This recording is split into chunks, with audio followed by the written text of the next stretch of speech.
Well, good morning, everybody. It's so great. We've been here 2 years now, and you guys are family to us. You really are. It's just so wonderful to be up here and being able to introduce LoveWorks to you. I did talk in December and shared why I was working with prisoners, someone who would love going out with women and having tea parties, right? But God saw that I should do this, so here I am. And now the LoveWorks Ministries is on the service team, and I saw it on the website, and oh my, I was so excited. It's so great. Only God did this ministry, brought this ministry to me. Only God brought us to this church. Only God did that.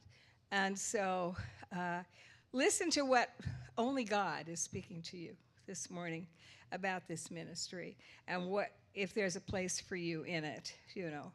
Um, I want to give you a sense for what LoveWorks is, and I'm going to do that by introducing you to two men that are deeply involved in LoveWorks Ministries. I'm going to read what they have written to me, how the ministry has affected their life. The first one is Alex, and he's going to have his picture up there in a minute. There he is. Alex is one of 7 children. He's the youngest. When he was 9 years old, he was jumped into a gang of his brothers. 5 brothers, belonged to this same gang. When he was 9 years old, that was when he was 9 years old. When he was 11 years old, he was walking with his best friend, who was 13, and a car drove by and shot his best friend, and his best friend died in his arms. That's just a small picture of what Alex's life was growing up.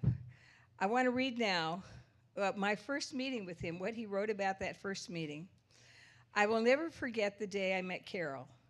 I opened myself up to her because I felt safe.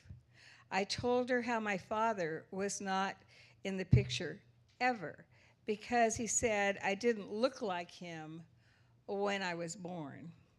I told her what I had been through and the loneliness and sadness my heart had been carrying.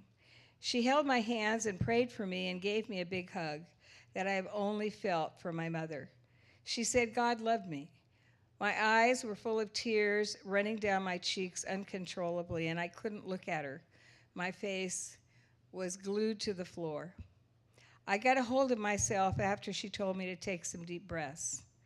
This memory from 15 years ago has never left me.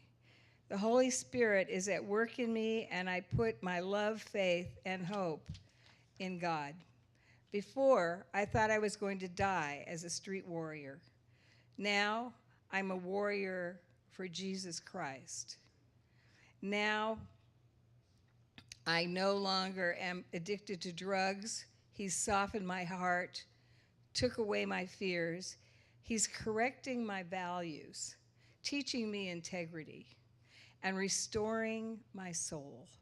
More and more, each and every day, now I get to walk with God in my heart. That's Alex. It's such a blessing. The next man up is Dwayne. He's very different from Alex. He's much older than Alex, and he's very mature in the Lord.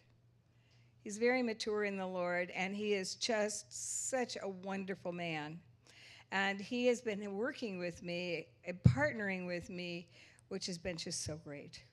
He writes, while participating with LoveWorks Bible studies, God began opening my awareness to his word. Carole sensed my struggle to find my voice and asked if I would like to respond to the participants' Bible study homework, to which I said yes. When I began reading the homework, the Lord spoke to my heart and said, I was home with LoveWorks. I prayed over my responses, asking God for his words of encouragement and exhortation. God has given me a heart of love for my brothers. Can you tell that I love what I am a part of? I then had the opportunity to write Bible studies for LoveWorks. My faith has grown by leaps and bounds while studying his word and trusting him to give me the words for the study. And then he says, loving one another is the very bedrock of LoveWorks Ministries, and that's my heart's desire too. And he captured it in that one sentence. I am eternally grateful to be part of this family. And it sort of feels like all about family today, These prisoners, me and Bob being home here. Yeah. So, after the service, there's a table outside. If you would like to stop by and learn more, there's 2 ways right now that you can respond. One is there's a prayer letter that's going to come out twice a month, and if you want to sign up to receive that, that would be the extent of what you would be doing, would be praying for these men and for the ministry. The second way, I'm going to have an informational meeting in a couple of weeks after church on Sunday.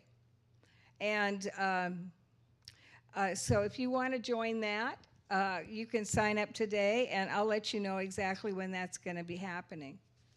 And that's it. And come by and talk to me and sign up. Listen to your heart. Listen to your heart. Man, I never planned to work with prisoners. Listen to your heart today. And what is it telling you? What is it saying? Okay, looking forward to meeting with you.